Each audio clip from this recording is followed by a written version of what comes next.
2022년 10월 18일 화요일입니다. 함께 하신 모든 분들을 환영합니다. 기도하고 이 시간을 시작하겠습니다. 은혜가 많으신 아버지 하나님, 주님께서 우리의 삶의 주인 되심을 이 아침에 다시 한번 고백합니다. 의지할 곳 없는 이 땅의 삶 가운데 하나님께서 우리의 삶의 주인 되심이 얼마나 다행인지 다시 한번 확인합니다. 주의 안에 살아가는 것이 어떠한지를 이 아침에 다시 한번 깨닫기를 원하오니 말씀 가운데 우리에게 보여주셔서 하나님 이 하루도 주 안에서 안심하며 살아가게 하여 주시옵소서. 주님, 우리가 연약한 것을 주께서 너무도 잘 아십니다. 우리의 생각과 계획들, 우리가 도모하는 모든 것이 악함을 주님 아시오니 우리의 심령에 들어오셔서 우리를 고쳐주시고 하늘의 것과 합당한 것으로 새롭게 하여 주시옵소서. 주님께만 영광이 되는 삶을 살아가길 원하오니 그것이 우리의 말뿐이 아니라 우리의 생애를 통하여 나타날 수 있도록 그렇게 함께하여 주시옵소서. 이 아침에 우리가 하늘과 만나는 모든 순간 가운데 같이 하여 주시옵소서. 예수 그리스도 이름으로 기도합니다. 아멘.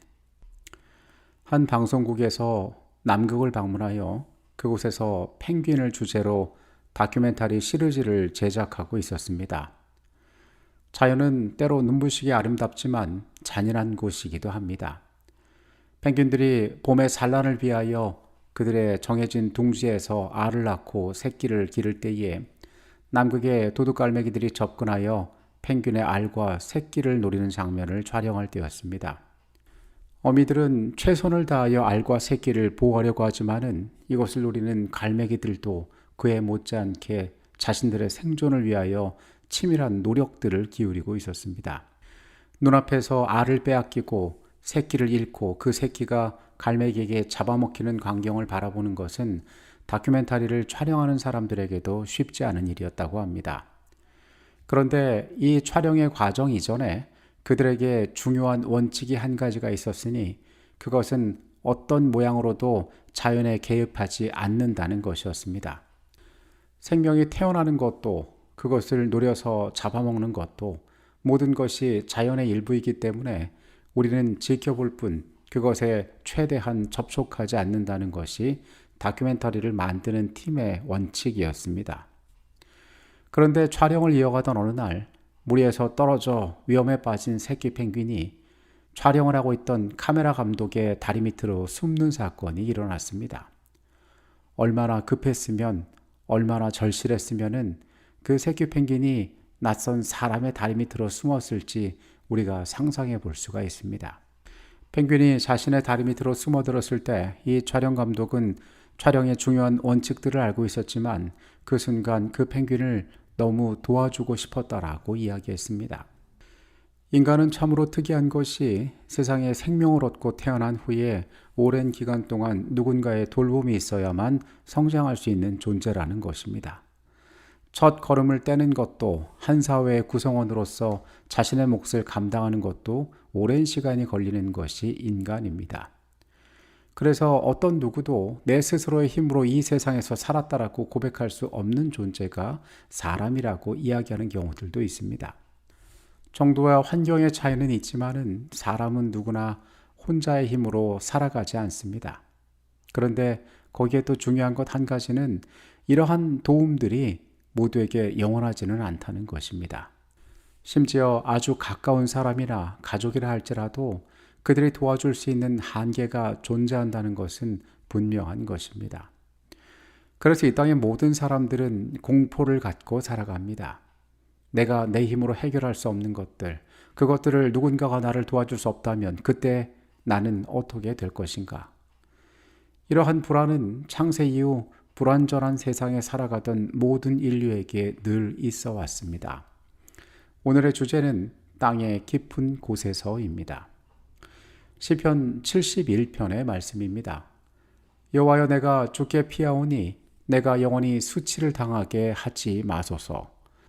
주의 의로 나를 건지시며 나를 풀어주시며 주의 귀를 내게 기울이사 나를 구원하소서. 주는 내가 항상 피하여 숨을 바위가 되소서.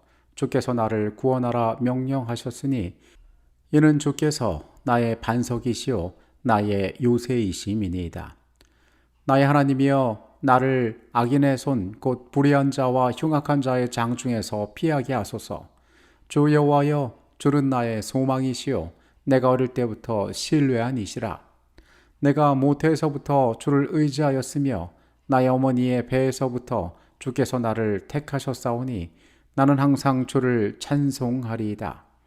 나는 무리에게 이상한 징조같이 되었사오나 주는 나의 견고한 피난처시오니 주를 찬송함과 주께 영광 돌림이 종일토록 내 입에 가득하리이다. 늙을 때에 나를 버리지 마시며 내 힘이 쇠약할 때에 나를 떠나지 마소서.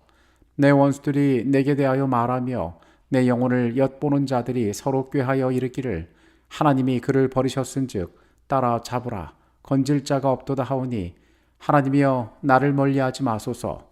나의 하나님이여 속히 나를 도우소서. 내 영혼을 대적하는 자들이 수치와 멸망을 당하게 하시며 나를 모해하려 하는 자들에게는 욕과 수욕이 덮이게 하소서.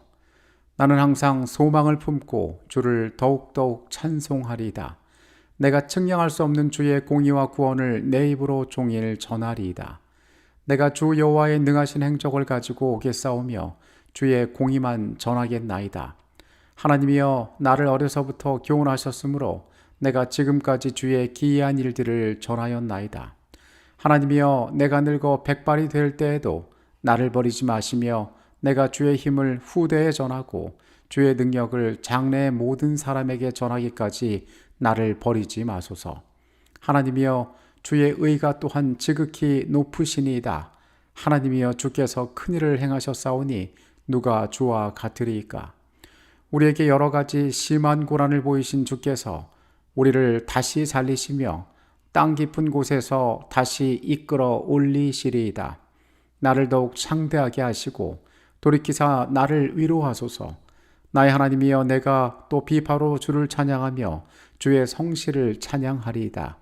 이스라엘의 거룩하신 주여 내가 수금으로 주를 찬양하리이다.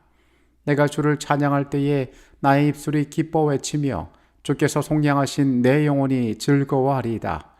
나의 혀도 종일토록 주의 의를 작은 소리로 읊조리오니 나를 모해하려 하던 자들이 수치와 무한을 당함이니이다. 시편 71편의 저자인 다윗은 하나님 앞에 자신을 땅 깊은 곳에서 다시 이끌어 달라라고 이야기를 합니다. 20절에 등장하는 이 시인의 표현은 우리가 이 생에서 만나는 삶에 대한 도움을 부탁하는 것보다 훨씬 더 깊은 의미를 담고 있습니다. 우리는 어제 시편 49편에서 자신들의 재물을 신뢰하는 어리석은 자들의 잘못된 확신과 달리 부활에 소망을 둔 지혜로운 자들의 감동적인 믿음의 표현들에 대하여 살펴보았습니다. 이 땅의 것이 모든 것이 아니라 영원한 세계에 주어진 약속을 바라보고 사는 것이 어떻게 지혜로운 삶인지에 대하여 우리가 보았습니다. 다윗은 시편 71편에서 하나님께서 그를 버리셨다고 이야기하는 원수들과 거짓된 고발자들 가운데서 하나님으로부터 안전과 소망을 발견하기 위하여 노력합니다. 다윗은 그가 당하는 시련 가운데 과거에 하나님께서 그 자신을 어떻게 보살피셨는지를 기억함으로 위로와 확신을 발견하고 있습니다.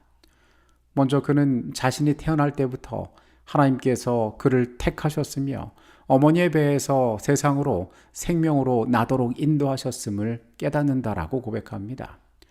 그리고 어려서부터 하나님께서 자신의 성장하는 모든 과정 가운데 그를 교훈하셨음을 고백하고 있습니다.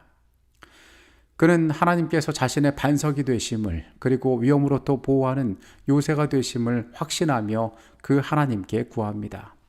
내가 항상 피하여 숨은 바위가 되소서. 늙을 때 나를 버리지 마시며 내 힘이 쇠약할 때에 나를 떠나지 마소서. 하나님이여 나를 멀리하지 마소서. 하나님이여 나를 속히 도우소서. 여기까지 하는 고백들은 우리가 이 땅에서 만나는 위험 가운데에 그 어떤 존재보다 하나님께 의지할 때에 우리에게 안전이 있다라고 하나님 앞에 구하는 것일 수 있습니다. 그러나 다윗은 세상에서 우리가 구할 수 있는 도움 이상의 것들을 하나님 앞에 구하고 있으니 그것이 20절에 나오는 내용입니다. 우리에게 여러 가지 심한 고난을 보이신 주께서 우리를 다시 살리시며 땅 깊은 곳에서 다시 이끌어 올리시리이다. 이곳에 땅의 깊은 곳에서라는 이 표현은 문자 그대로 시편 기자가 미래의 육체적 부활을 나타내는 것으로 이해되어질 수 있습니다.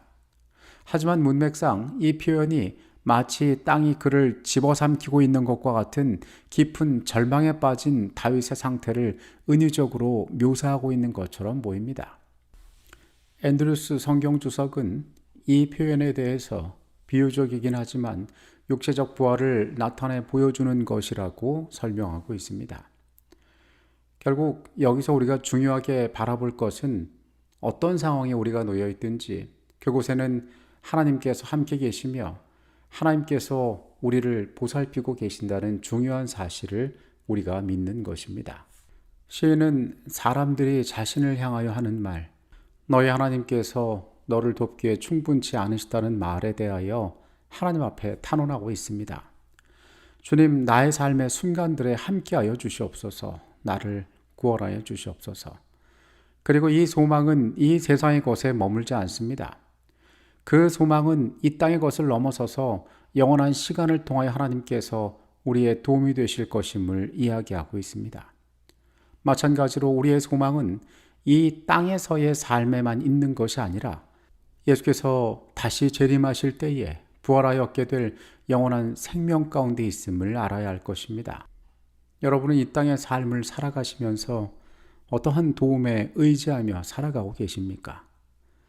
나의 가족, 나와 친한 사람들, 내가 세상에서 준비하고 마련해 놓았던 여러 가지 안전장치들, 그것이 혹시 나의 삶에 바라보고 구할 만한 도움의 전부라고 생각하십니까? 우리가 의지하는 하나님께서는 세상의 것들을 넘어서 영원한 것 가운데 우리의 삶을 도우실 수 있는 분임을 우리는 기억해야 할 것입니다. 초기문집 225페이지에 있는 내용입니다. 사단은 만족하지 않았다. 그는 신자들의 육체는 괴롭힐 수 있었으나 그들의 신앙과 소망을 버리게 할 수는 없었다. 죽임을 당하면서도 그들은 의인들이 부활할 때에 얻게 될 영생의 밝은 소망으로 기뻐했다. 그들은 죽음 이상의 것을 가지고 있었다. 그들은 잠시도 감히 졸지 않았다. 하나님 안에 살아가기 위하여 애쓰는 우리의 삶에 대하여 사단은 하나님께서 너의 보증이 되지 못하실 것이라고 고소하고 있습니다. 이 땅의 삶은 물론 영원한 세월까지 하나님께서는 우리를 인도하실 수 있는 능력 있는 구주가 되신다는 것을 우리는 한순간도 잊어서는 안 되겠습니다. 믿음의 실패는 이러한 하나님의 존재를 망각하는 것입니다. 인간의 운명은 누구나 불안과 고독에 휩싸여 있습니다. 이 땅에서 우리는 수없이 실패한 경험을 가지고 있기 때문에 누군가를 의지하다가 실망한 경험을 가지고 있기 때문에 섣불리 마음을 열거나 상대를 완전히 신뢰하기 어렵습니다. 그러나 하나님에게서는 온전한 도움이 있음을 우리는 기억해야 합니다. 이 땅의 모든 것들은 죄의 세상에 존재하기에 소멸하게 되어 있습니다. 인간의 약속은 자이든 타이든 불완전하게 되어 있습니다. 누군가가 일부러 그것을 깨뜨리지 않는다 할지라도 그것을 지킬 수 없는 상황에 처하게 될 수도 있는 것입니다. 그러나 오늘 시편에서 다윗이 노래하듯이 하나님께서 이 땅에서의 우리의 삶을 도우실 수 있는 것임은 물론이고 영원한 시간까지 우리의 인도자가 되신다는 사실을 우리는 기억하고 믿어야 할 것입니다. 시인은 하나님께 땅의 깊은 곳에서 다시 이끌어 올려 달라고 부탁합니다.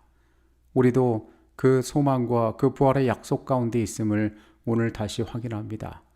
그 하나님께서 그러한 일들을 통하여 우리의 삶을 새롭게 하는 소망을 선물하셨음을 기억하게 되시기를 바라겠습니다. 기도하시겠습니다. 주님, 이 땅에 우리가 의지하고 또 우리가 기대하는 존재들이 있습니다. 그러나 우리는 알고 있습니다. 그것이 영원하지 않음을 우리는 너무도 잘 알고 있습니다. 우리의 마음 근원 가운데 숨겨진 이 염려와 이 두려움들, 죽음을 향하여 가고 있는 공포에 휩싸인 우리의 초라한 인생을 주님 돌아보아 주시옵소서. 주님께 우리의 모든 것을 맡기기를 원합니다. 주의 도우심을 우리가 구합니다. 이 생에서뿐만 아니라 영원한 시간까지 책임져 주시고 안내하실 하나님의 소망 있는 약속을 우리가 붙잡게 하여 주시옵소서. 거룩하신 예수 그리스도 이름으로 기도합니다. 아멘.